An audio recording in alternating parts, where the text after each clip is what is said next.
大家好，我是薇薇，今天用黄瓜和卷心菜来给大家做个好吃的。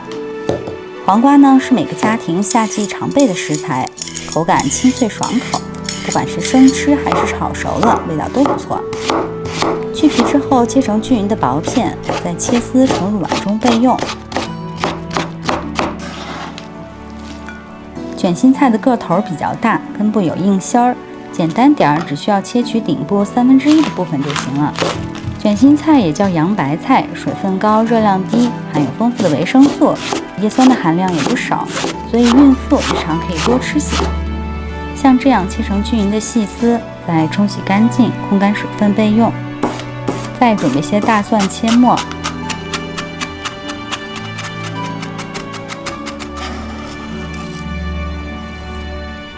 一只小米辣切碎，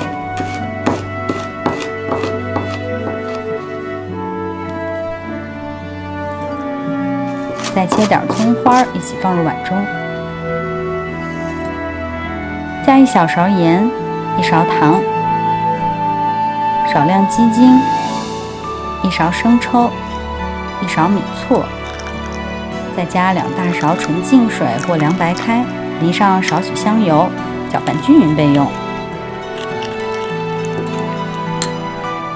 控干水分的菜丝和黄瓜丝一起盛入碗中，淋上调好的料汁儿，翻拌均匀，再腌制3分钟。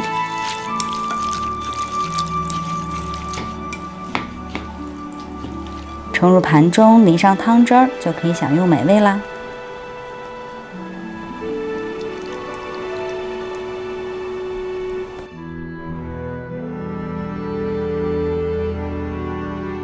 今天的这道清新可口的凉拌菜就完成啦。蔬菜清脆，汤汁鲜甜，又伴有一丝辛辣，非常利口。朋友们赶紧试一试吧，简单又美味，不要错过呀！清脆爽口。这个菜看起来好清新另外，烹饪用心品味，我是薇薇，喜欢我的视频就请关注、点赞并转发，以后每周都会送上美味的料理。谢谢支持，下回见喽！而且料汁调也刚刚好，好鲜甜的汁，哇，太好了。